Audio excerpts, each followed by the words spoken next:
am Martin Asiedu-Dartey. Coming up this evening, minority in Parliament is pushing for a further reduction in utility tariffs, describing the recently announced 4.8% cut by the PURC as woefully inadequate. We'll delve into that in a moment. Also coming up, concerns over the frequent replacement of prepaid electricity meters ahead of the planned rollout of new meters by the Ministry of Energy and Green Transition. What exactly is the need for these new meters being rolled out? And later, Chief Executive Officer of the Ghana Cocoa Board, Dr. Randy Abbey, defends government's current cocoa pricing policy amid ongoing public debate about farmer payments and sector financing. We've got all of these and more, including business and sports, at the tail end of the program. Do let us know what you make of the many stories we have for you this evening. My name is Martin Asiedu-Dartey. Christabel success. Treve brings us the news summaries. Hello, Christabel. Hi, Martin. Thank you very much. In the summaries, lawyers of Frederick Kumi, also known as Abu Trika, have filed a preliminary objection to the extradition proceedings initiated against their client. The lawyers argue that per the UK and US extradition treaty of 1931, as well as the Extradition Act 1960 being enforced in Ghana, the charges leveled against Abu Trika are not extraditable offences. Successful applicants in the recruitment exercise by the Ghana Armed Forces have begun picking up the appointment letters ahead of enlistment and the commencement of their military training. In the Ashanti region, hundreds of recruits turned up at the 4 Infantry Battalion, 4BN, in Kumasi, where the exercise is currently underway under tight supervision by military authorities. To Parliament, the minority in Parliament has criticized a recent utility tariff reduction announced by the Public Utilities Regulatory Commission, PURC, describing it as insufficient and not reflective of current economic realities. The Deputy Ranking Member on Parliament's Energy Committee, Collins Adomako-Mensah, at a media briefing in Parliament on Wednesday, argued that the 4.81% electricity tariff reduction approved by the Commission falls short of what consumers should be benefiting from, given prevailing economic conditions. And just before we go, Confederation of African Football, CAF, imposed heavy sanctions on Senegal following the chaotic 2025 AFCON final against Morocco, including $615,000 fine for the federation, a 5-match ban for coach Pape Thiaw, 100,000 fine, and 2-match suspension for players Liman Ndiaye and Ismail Assar. Senegal accepted these penalties, refusing to appeal. We've got all of this on our website, 3news.com. Martin, over to you. Thank you very much. Let's settle for the details of the stories now. We are starting from Parliament, where the minority in the House is calling for a reduction in utility tariffs by up to 10%, warning that households and businesses are being squeezed as fuel and energy costs continue to rise. Last week, the Public Utilities Regulatory Commission, PURC, announced a downward review of tariffs for the second quarter under its quarterly adjustment mechanism. Electricity tariffs were reduced by an average of 4.81%, while water dropped by 3.06%. The review takes effect from the 1st of April 2026. However, the minority says the reductions are woefully inadequate and is demanding further cuts. Deputy Ranking Member on the Energy Committee, Collins Adomako-Mensah, addressed a news conference in Parliament a while ago. The Public Utilities Regulatory Commission announced on 13th March 2026 reductions in electricity and water tariffs effective 1st April 2026, with electricity tariffs falling by an average of 4.81% and water tariffs by 3.06%. We say plainly, this reduction is insufficient and Ghanaian consumers deserve far better. We have carefully reviewed PURC's own quarterly data for 2025. What those figures reveal is a consistent and systematic pattern of overprojection in both inflation and exchange rate assumptions. The warranted tariff reduction for the current period should have been, and I repeat, should have been no less than 10%. Our own analysis of the full year 2025 data concurs. The 4.81% reduction announced by the PURC does not reflect the actual economic conditions of 2025. It reflects a fraction of what consumers are genuinely owed. A 4.81% reduction against a 23% cumulative increase is not relief. Furthermore, we wish to place on record a critical point that this government has deliberately avoided. This reduction has come about while Ghana remains under the IMF program. This incontrovertible proof that the IMF program does not mandate upward tariff adjustment. The MPP did not sign an agreement for perpetual increases. Every single increment imposed on Ghanaian consumers under this administration is the direct result of the policy choices. We call on the PURC to urgently review its methodology, using verified actual economic data to implement a corrective adjustment that delivers genuine relief, not less than 10% to consumers in Q3 of 2026.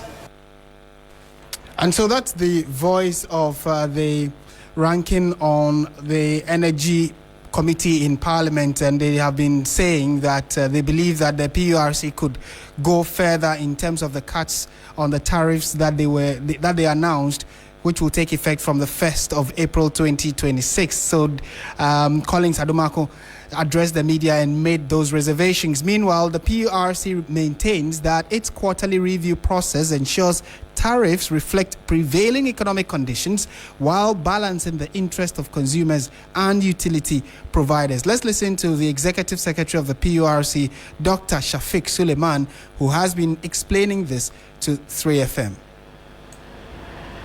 We are supposed to adjust tariff, set guidelines for the adjustment of tariffs, and also regulate utilities. So we do that every 3 years or every 5 years, what we call the multi-year tariff order, or we do the quarterly tariff review. So when we do the regulatory asset base of the utilities, we are able to do that through the multi-year tariff order, whereby we validate their investments and see how best we can get them to be able to invest in the short term, medium term, and long term to sustain power supply. That's done every quarter. Yeah, so we appreciate the views of every Ghanaian in what we do, but I think we are the most credible experts in this whole business or this regulatory framework. I'm saying that when we have the parameters that we've considered and we've kept in the determination, I think PURC is the data, and what we are doing to get to the final determination is the most reliable and is the best. Whatever any other expert is having or thinking or advocating, we appreciate the concerns, we appreciate the suggestions, but what the Commission has announced has taken into consideration the interests of even the consumer, the expert themselves, and the interests of the Ghanaian consumer and the interests of the utilities. And we do that using a balancing act. So we are very confident that, I mean, the amount of reduction that we've announced is sufficient enough for both the Ghanaian consumer and also the public utility service provider. Dr. Shafiq Suleimana is the Executive Secretary of the Public Utility Regulatory Commission, PURC. So we hit the streets to find out from Ghanaians what they make of the latest tariff review and whether or not they side with either what the PURC has announced or the latest concerns being raised by the minority in Parliament. Here are the views shared. I would say that the utility bills and then the water bill, I would say that the maximum amount has to be how they brought it to us. It's nice price, and then the way it is, because first we used to give us do so and light out. By now, we thank our ECG management and then the ECG project people for giving us the maximum limit of how the ECG bill and then capacity it is. So I think the percentage they brought to us is okay to us, and then it shouldn't go any more far, so that we can maintain ourselves, so that people who are suffering can also maintain the power to that. It's not what's watching. I mean, you're young traffic. Or something to do. What time is it? It's on your breath of heart. You heard some views of Ghanaians on what they make of the utility tariffs. You can also share yours with us on our social media platforms. We are streaming this bulletin on Facebook and on YouTube. So do look for 92.73 FM and share a thought or two on the stories that we are treating this evening. We're staying with issues regarding power, because the minority, again, has also raised issues about the challenges with the prepaid meters. You would recall that the Ministry of Energy and the PURC launched an investigation into prepaid meters following what a number of people had been complaining about, where some persons indicated that their units on these prepaid meters were depleting at a faster rate. The minority is worried about official silence on the matter. Again, we hear the thoughts of the Deputy Ranking Member on the Energy Committee, Collins Adomako-Mensah.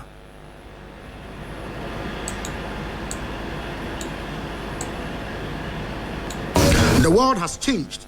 That 7-day deadline expired on 4th March 2026.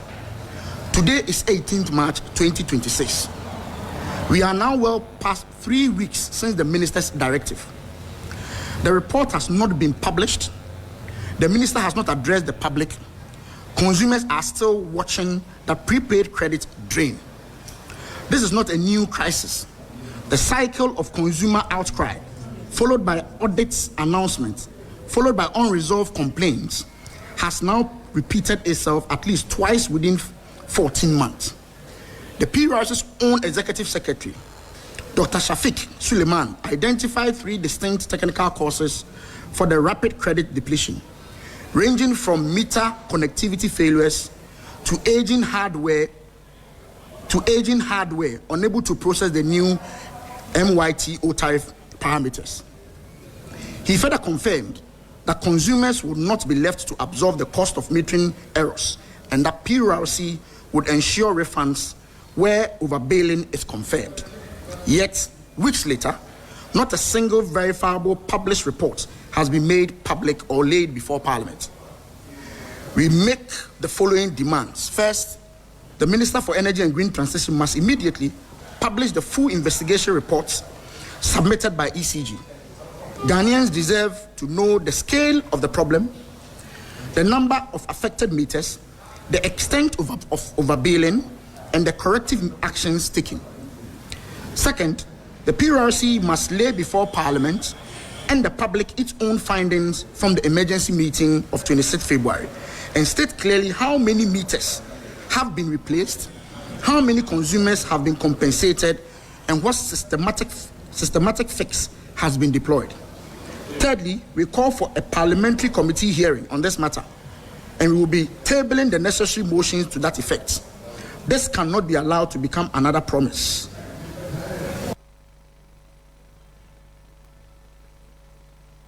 So that's the voice of the minority ranking in Parliament, who clearly is unhappy about the seeming silence being expressed by government, and that's Collins Adomako-Mensah again. So your thoughts are also very important on this very development, because you are also a consumer of these electricity electricity being provided, and you pay these tariffs. So the question now is your meter also running at an unprecedented rate, as being adduced by a number of people, for which reason the government decided to investigate?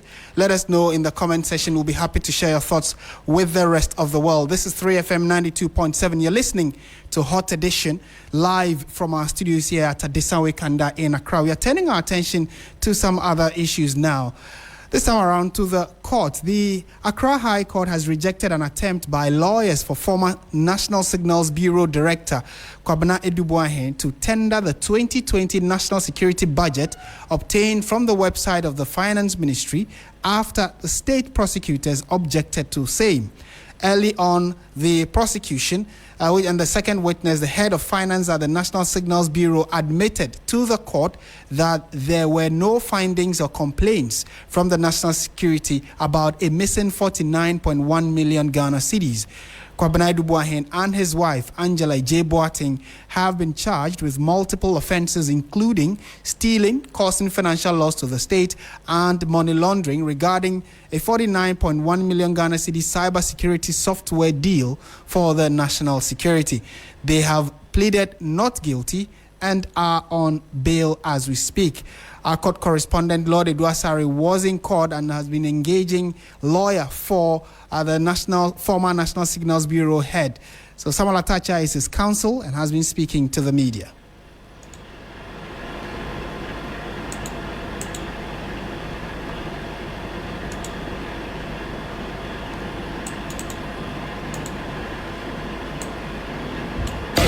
These past 2 days, it appears things have been going in your favor with the admissions by the prosecution's witness. What do you make of the case so far?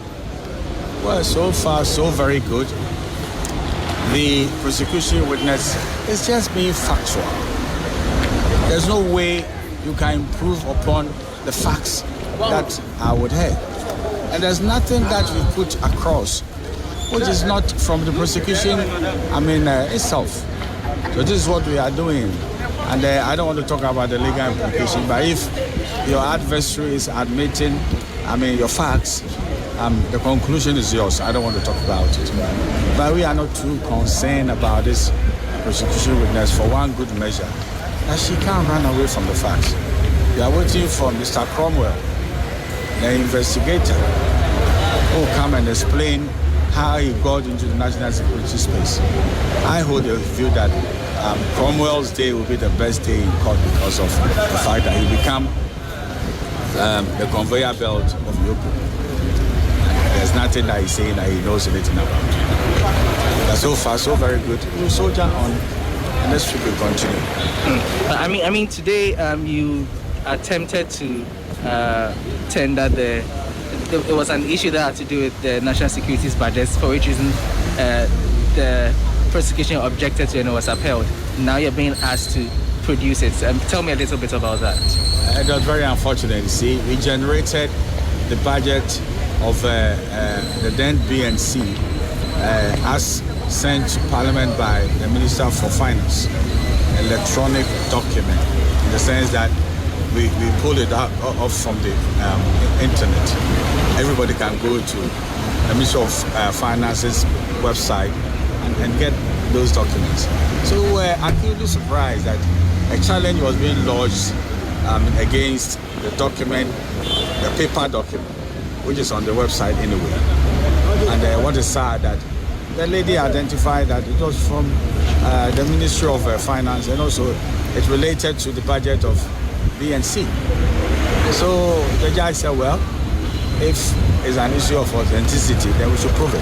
That's why I sought an adjournment. So I go and bring the volume of the budget for the perusal of the judge, and then we move on. But the lady actually said that, I shouldn't bring the budget, but rather the witness. And I don't know what is wrong with my hand. So there's faith in the hand of the prosecution witness.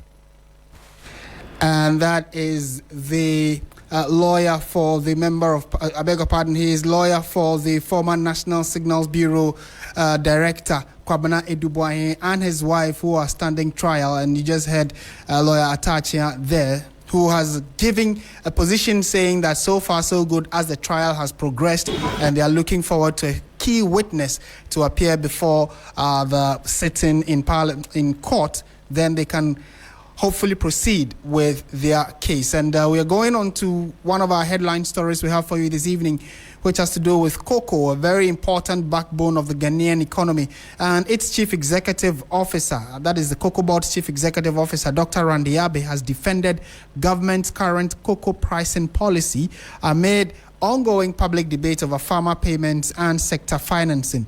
Dr. Abbey pointed to decisions taken as far back as 2017 when Ghana maintained cocoa prices despite a global downturn by issuing cocoa bills to support the sector.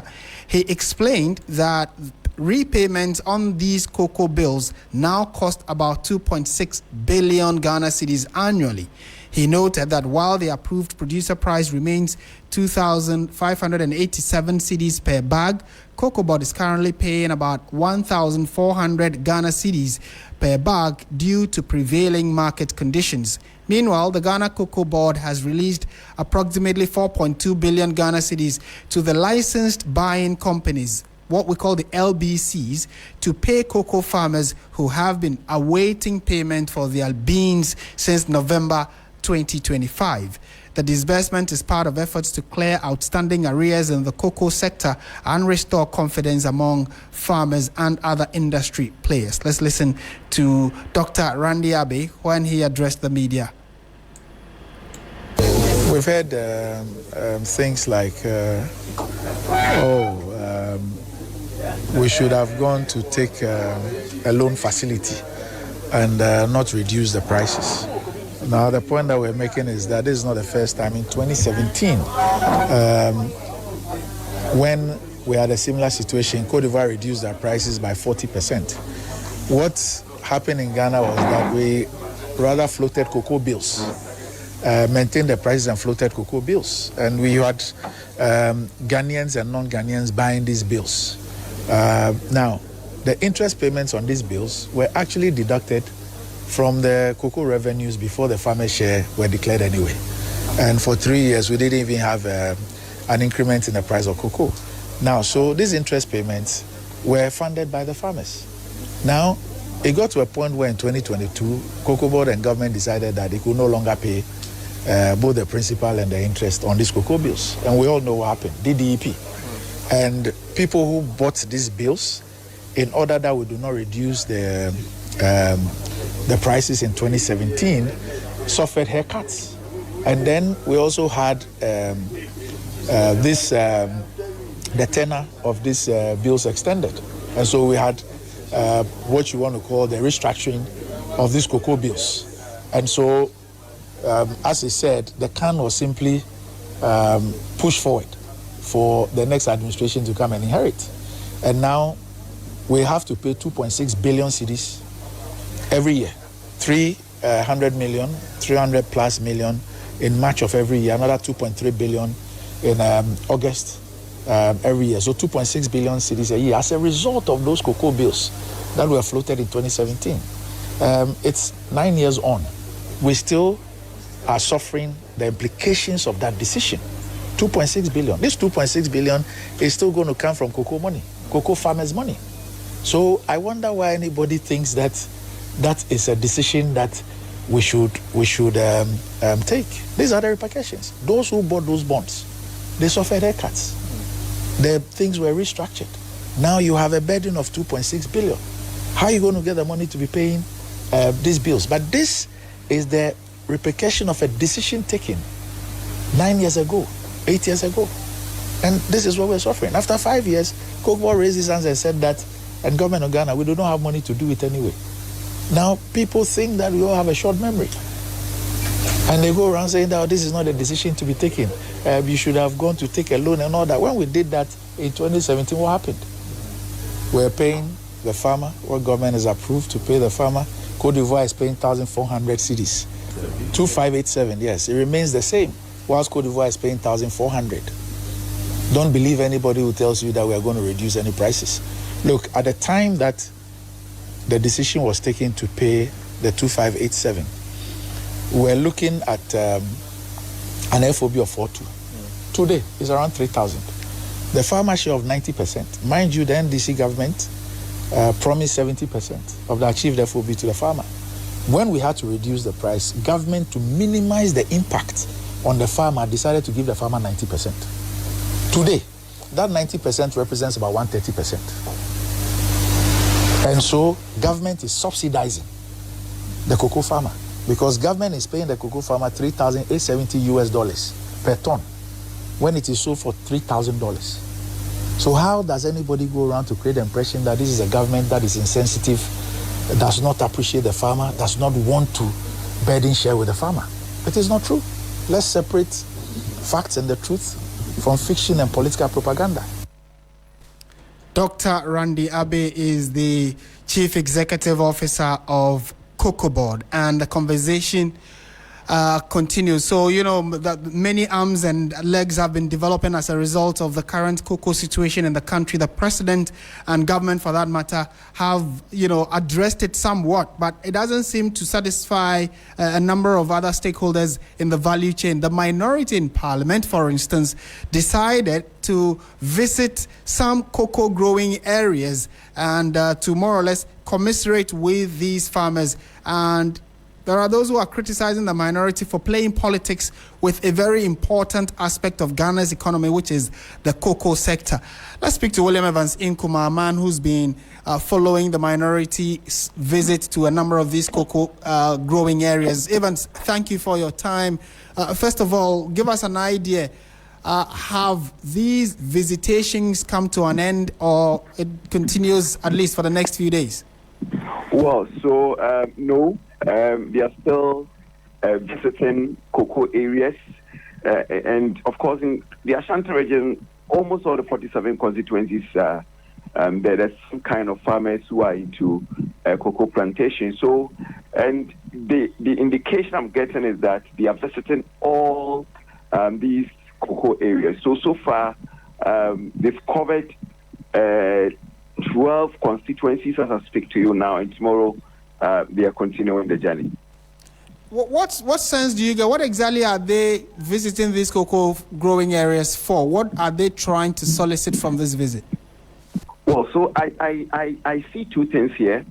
One has to do, the usual politicking. If you speak to some of the MPs, they'll tell you that during the time of the MPP, the NDC, this visited cocoa farms to expose the government. So exactly what they are also doing. Then, of course, they are also letting the cocoa farmers understand that the government has been very insensitive. So, for instance, ranking member on the Food and Agriculture Committee in Parliament and Member of Parliament for Offensive South Constituency, Dr. Isaac Opoku, said Bank of Ghana, for instance, revealed that it has received some $3.9 billion dollars, which is equivalent to billion Ghana cedis. And according to him, the government is owing the cocoa farmers 11 billion. So what stops the government from paying cocoa farmers? Exactly some of the things that the minority caucus has been telling the farmers. Of course, on the side of the farmers, some are saying that, well, they still have their beans in there, and they are not getting a buyer since November. Then, of course, there are also who are also despondent about the fact that the prices of cocoa, or the farm gate price of cocoa, has been slashed. Right, and finally, so you say they will continue. Where have they visited? Which areas are yet to be covered? And what kind of reception are they getting from these areas they've already visited? Well, so they visited Bosome Fraho constituency, Asante Akim South, North and Central constituencies. They visited Afano South East, Afano South West, Achuman Punia. They've also visited Ahafano North constituency. Today, they visited the Bekwan constituency, Fomena, Mbanso Edubia, and then Manson Kwanta constituencies. Tomorrow, I know they will be visiting the new Edubia constituency, one of the cocoa growing hubs in the Ashanti region. For organization, I get a sense that so they are using the MPs. They do the organization, call the cocoa farmers for them to gather at one place, and then they meet them. William Evans Nkuma, thank you for monitoring this for us, and he's our Northern Sector Bureau Chief, William Evans Nkuma, there, helping us understand what exactly the minority in Parliament has been up to as regards their visitation to a number of cocoa growing areas in the Ashanti region. And like Evans indicated, on two grounds. One, to ascertain what really the situation is on the ground and more or less commiserate with these farmers following the fact that some have not been paid since November. And then also there is the second leg of these visitations, which is to play absolute politics with the cocoa sector. So depending on which side of the divide you stand, you probably would have an understanding of what's happening. Let's now speak to Stevenson Anane-Boateng. He is the president of the Ghana National Association of Cocoa Farmers. Mr. Anane-Boateng, good evening. Thank you for your time. Good evening, my brother. I know that some of you, according to information we are picking, have not been paid since November last year. First of all, give us an idea of what kind of impact this is having on your business, which is the cocoa farming, and your lives as well. Anyway, good evening to the listeners. Actually, I've heard about the Abbey and then the minority caucus who was just speaking. And in fact, we farmers, normally when we hear of these people fighting over cocoa pricing and these things, it becomes something which we don't understand. Because the MPP, which stands as a minority, has been on power just recently in the left. And this NDC is also on power. And it is their turn to make sure cocoa farmers are paid. We cocoa farmers don't bother about their fighting. I mean, what they are, fighting over. Our concern here is that they should make a proper arrangement to pay us. Because at the end of the day, they are managing the country. It's NDC MPP. And when they come, the same thing they do. When these people come, the same thing they do. You see, if they manage it well, we farmers wouldn't have been at this situation we are now. Because, brother, you can imagine, you've just said, from October to date, farmers are not paid. And, we have been bound by the constitution that we cannot take our cocoa to anywhere and sell. And it's time for them to pay us. MPP was there, and then DC has come. And it was the same problem that is going on. And is this practice that has been continuing to date. If I'm saying this because, you see, when MPP was there, this pricing, we were demanding for higher price. And that time, cocoa price was high. It was very, very high. For them to pay us not less than 7,000 Ghana cedi. They couldn't pay. It's now that they are coming and to farm to, meet farmers and investigate about whether we have been paid or not. I mean, we are not in other side of the party. But then, they should know that if they set up a proper proceedings for this payment, we wouldn't have been in this situation. The same as Cocobot NDC should also make sure he has contract with farmers. And to date and up to date, we have not been paid. So we expect them to pay. As for their fighting, it's not our problem. When you ask NDC about whether we have been paid, they said you have paid the money. We haven't received any money from anywhere. Right, so but Mr. Anane. Yesterday, you know something? Let me finish. Yesterday, I spoke with Jerome, the public relation officer, director, and he told me they had paid more than 500,000 metric tons of cocoa today, but we haven't received the money. So we were asking them, they should direct us to the person they have paid the money to. We know we have a contract with government and Cocoa Board. We don't know LBC or PC or whatever. We know government has contract with farmers.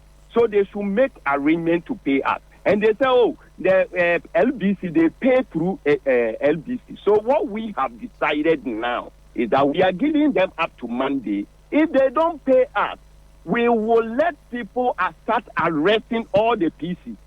Then we take a report from the police and come and mount it on the media platform. Then we start calling for press conference and then let them know that the money is not paid.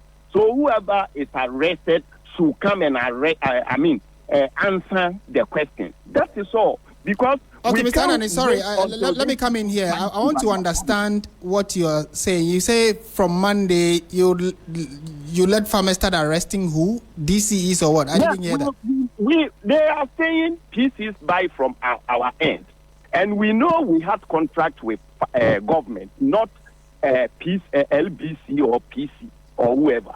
We are. But Mr. Anani, you know that there are different people in the value chain. So yes, you say government has a contract with you or buys directly from you, but it goes through the licensed buyers before then it goes into government storage. So you are saying that you do not see that, you do not care about that, you just want to be sure that the final authority, which is government, must pay you your money.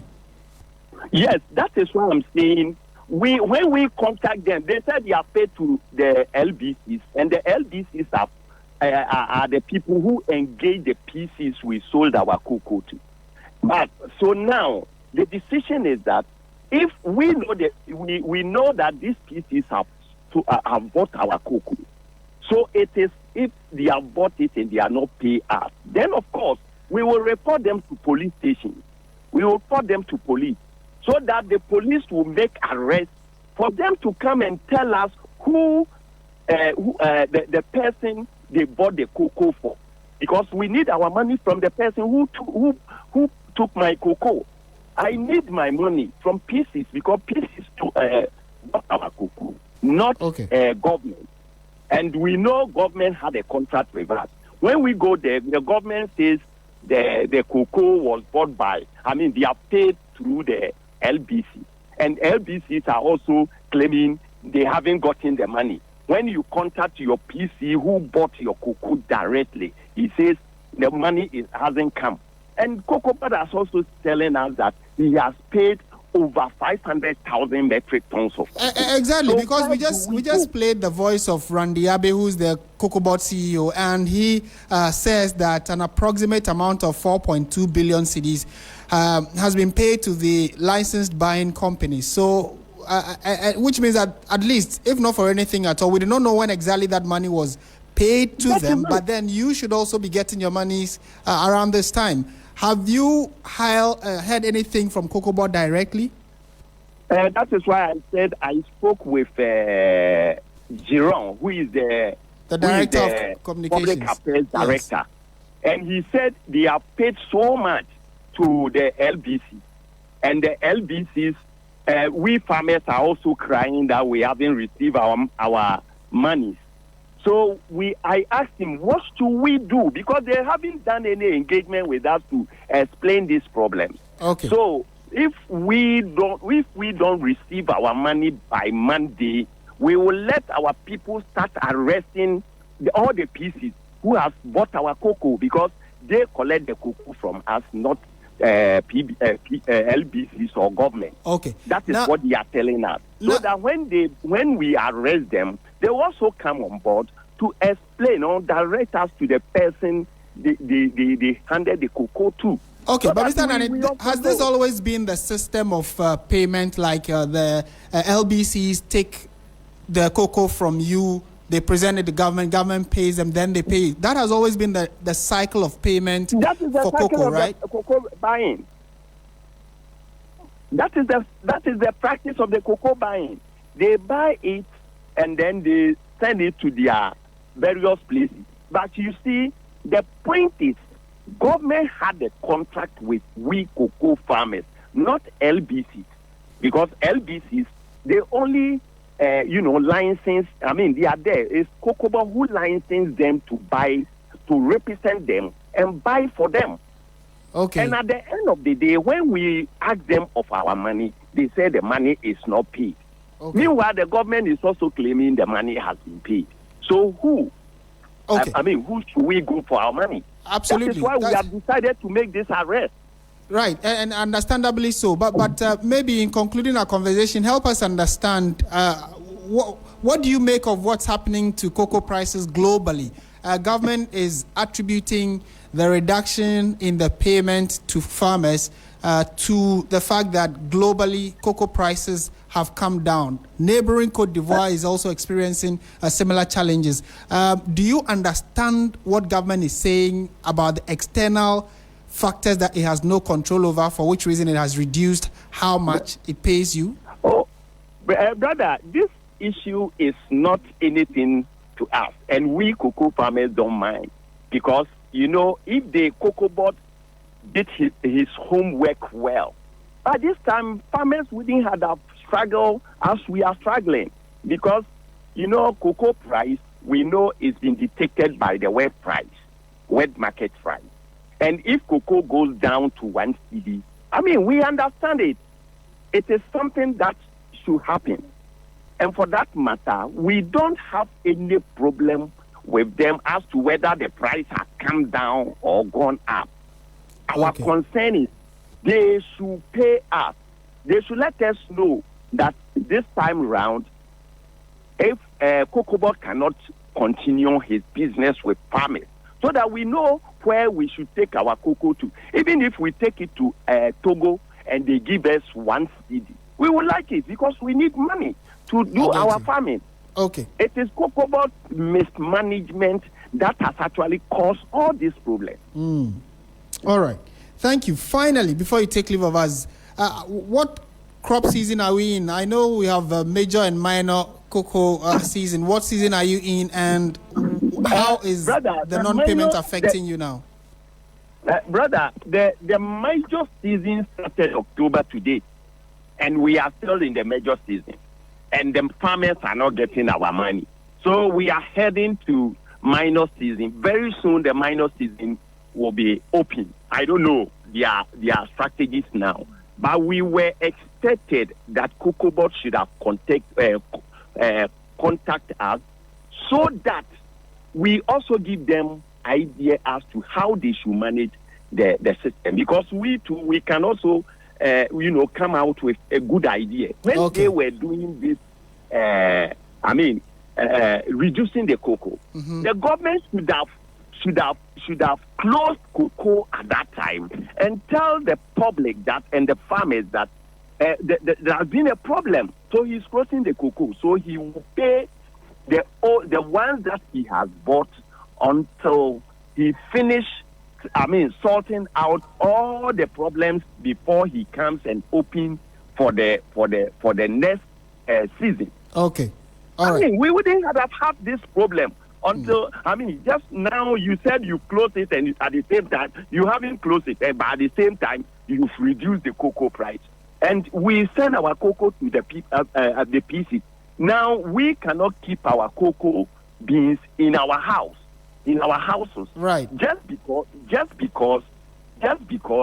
the cocoa, when you keep it in your house, somebody could steal it. All right. What are you going to do? So they should find a way, because they are the only people buying it. If they can't continue their business, they should let us know. So that we find a way out, not the price are going up or down. Coming down. It is it is their responsibility to buy cocoa. If they don't know, they should take it to Parliament as an instrument. And then they are. Mr. Ananibuati, thank you so much for speaking to us this evening. And clearly, this ultimatum you're giving government, they will definitely hear it because they listen to 3FM 92.7. And hopefully by Monday, you should be getting your money, so you don't, make do of the threats that we have heard you give this evening. Stephen Ananibuati is the president of the Ghana National Association of Cocoa Farmers, expressing very strong reservations about how they have not been paid, although government says monies have been released and their cocoa beans have also been taken from them, but money has not hit their accounts yet. It's a very delicate subject we are monitoring for you. Would update you subsequently. This is 3FM 92.7. We have business and sports also coming up at the tail end of the show, but we have some news coming in this evening, and it has to do with the courts. The Supreme Court has ruled that public officers must declare assets before taking office, stating that the current 6 months grace period is unconstitutional. Ghana's constitution directs all public officers to declare their assets before taking office. However, Section 1(4) of Act 550 provides a 6-month period within which this provision must be complied with. Executive Director of the Alliance for Social Equity and Public Accountability, Mensa Thompson, sent the matter to the Apex Court seeking a declaration that the 6-month grace period granted by Act 550 is contrary to law. He urged the court to declare that persons holding public office who fail to submit a written declaration of assets before taking office are in breach of Ghana's constitution. In its judgment on Wednesday, March 18, the Supreme Court held that the 6 months for public officers to declare their assets was clearly unconstitutional. So that's news just coming in, and you would recall that when this new administration took office, the president even cautioned the appointees and said that they needed to ensure that they declare all their assets quickly.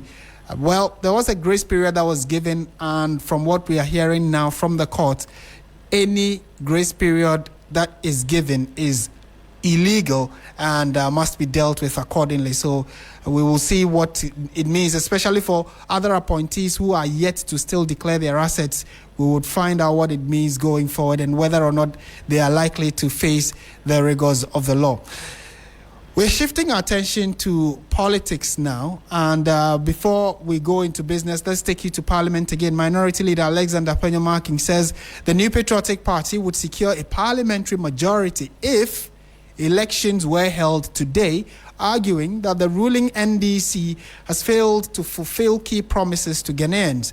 He pointed to the reduction in cocoa prices as a major departure from commitments made to farmers and noted that repeated increase in electricity tariffs have further strained consumers. Addressing selected executives of TESCON earlier today, the Afutu Member of Parliament emphasized that the party's chances of winning the 2028 elections will depend on the collective effort of its members.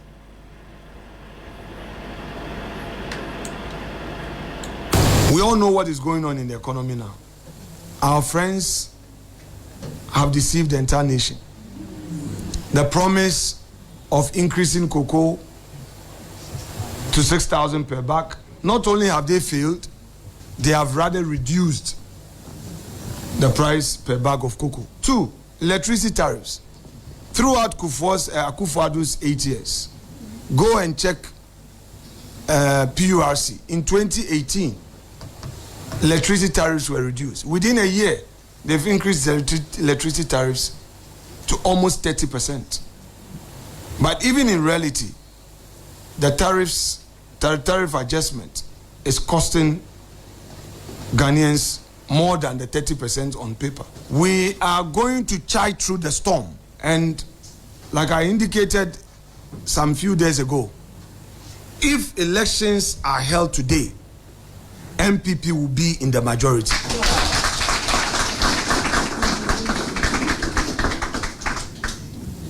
But that would also require hard work and loyalty. So we have no doubt on our minds that you take up the mantle. We are in opposition. Do not allow division to break you down in your various schools. Alexander Penyomarking is the minority leader in Parliament, bringing our session to an end. The latest in the world of business comes your way in a jiffy. This has been Hotedition on 3FM 92.7.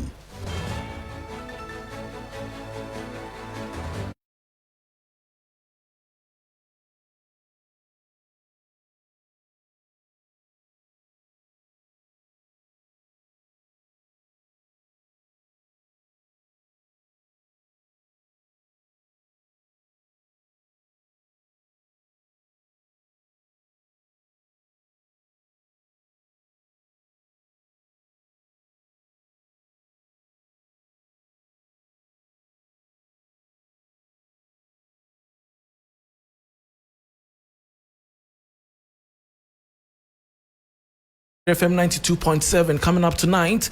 Monetary Policy Committee of Bank of Ghana lowers key lending rate by 150 basis points to 14% as domestic conditions improve amid escalating Middle East conflict. This headline story and others lined up for you. Please stay.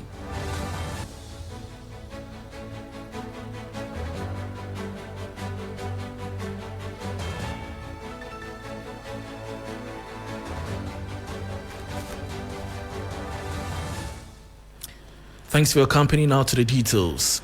The Monetary Policy Committee of the Bank of Ghana has reduced the policy rate by 150 basis points to 14%, citing sustained improvements in domestic macroeconomic conditions, a favorable inflation outlook within the medium-term target, and high real interest rates. This is despite mounting external uncertainties driven by escalating geopolitical tensions in the Middle East and the potential pass-through effects of rising global crude oil prices. Governor Dr. Johnson Esiama spoke at the 129th MPC press briefing in Accra. Macroeconomic conditions and also the high prevailing real interest rates. These provide scope to ease the policy rate further. Consequently, the MPC decided to reduce the monetary policy rate by 150 basis points to 14%. The committee will continue to closely monitor developments, especially in the Middle East, and its potential implications on the inflation outlook. The committee stands ready to take appropriate policy actions as needed to safeguard price stability. And that was Governor Dr. Johnson Esiama. Now, the Center for Extractives and Development Africa, CEDA, is calling for stronger transparency and accountability measures in Ghana's mineral revenue management. It warns that the current structure of the Minerals Income Investment Fund, MIF, falls short of its mandate. Concerns are mounting over transparency gaps in Ghana's mineral revenue management as the Center for Extractives and Development Africa questions the performance and accountability of the Minerals Income Investment Fund, MIF. Speaking on the issue, Executive Director of CEDA, Samuel Bequin, says key reporting obligations, including annual reports and financial statements, have not been consistently met, raising doubts about governance standards. We've noticed that the governance measures, the transparency and accountability requirement under MIF has not been able to achieve all of them, including annual report, annual financial statement. Though they have published their investment guidelines, they were supposed to publish it in the first or second year of their operations. They only publish it in 2024. He also raised concerns about recent amendments affecting mineral royalty allocations, particularly the creation of the Mineral Income Holding Account, where a significant portion of revenues is now lodged. 78% of that money goes into that particular account. The question is, what is the transparency requirement of that account? Samuel Bequin further stressed the need for oversight mechanisms similar to those used in the petroleum sector, noting that mineral revenues generate even more income but lack comparable scrutiny. Even if we don't want to create another body like PURC or expand the mandate of PURC, we should get the government being more responsible by publishing more information about how much mineral revenue came in, even if it is going to big push, how those projects were selected, which projects it's funded, and then letting Ghanaians understand where the monies are being invested into. According to CEDA, publishing detailed investment returns, beneficiary information, and project outcomes will help ensure that Ghana's non-renewable resources are used to benefit both current and future generations. And that was a report on the Center for Extractives and Development Africa demanding immediate transparency in Ghana's multi-billion cedi mineral revenue management. And that brings us to the end of the business segment on Hotedition on 3FM 92.7. With me, Bismarck Ausa. For more business stories, please check out our website, 3news.com. Ore Kwampofu is here for sports. Please stay.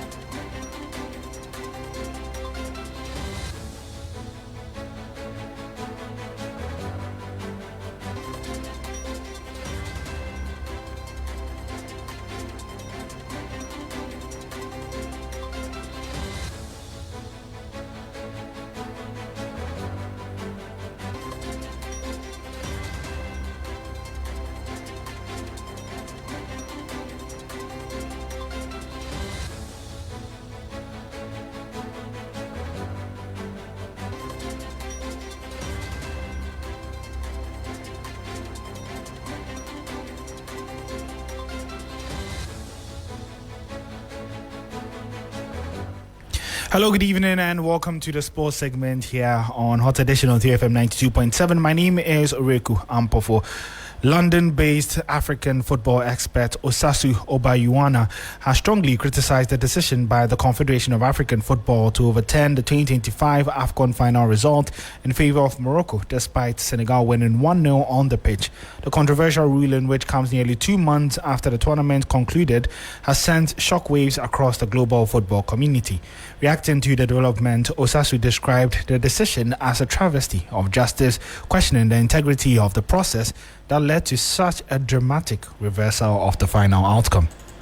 Rules of the game are the Bible of football.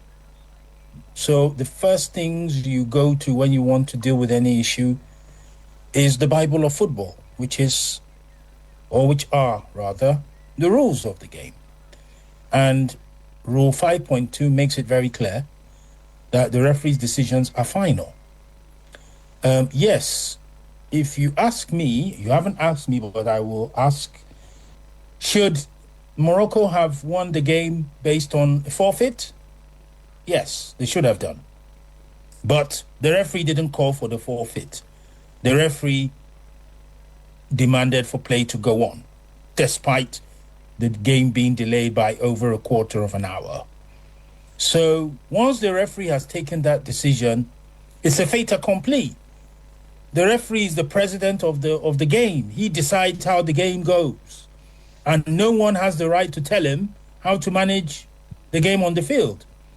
If anyone is not happy with him afterwards, they can institute disciplinary proceedings against the referee. You can ban him, you can remove him if he's found to be incompetent or corrupt or whatever offense you find him guilty of, but you can't change the result.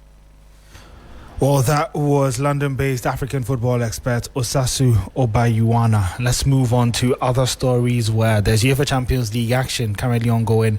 It's the round of 16 action, which continues later tonight. Liverpool host Galatasaray at Anfield. Bayern Munich take on Atlanta at home, and Atletico Madrid have to travel to North London to face Tottenham Hotspur. Liverpool manager Arne Slot believes the backing of the Anfield crowd could be decisive as they look to overturn their deficit against Galatasaray. Makes it difficult that we've played them already twice and we lost twice against them. The good thing is that now for the first time we play at home. And we have the support of our fans, which will be supportive again tomorrow night, because that's what they've always been and will always be for this club. And what I liked after we conceded the 1-1, I think the players showed immediately the commitment they have.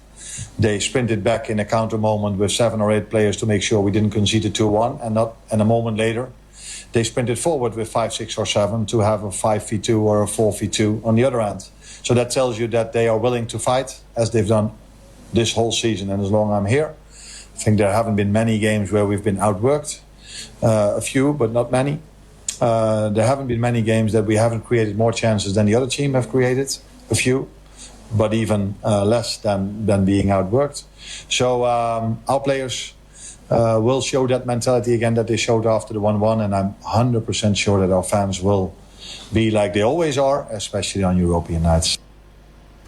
That was Liverpool boss Arne Slot bringing an end to Hotedition here on TFM 92.7. My name is Oreku Ampofo. I'll be back again same time tomorrow to bring you the latest stories across the country and the globe.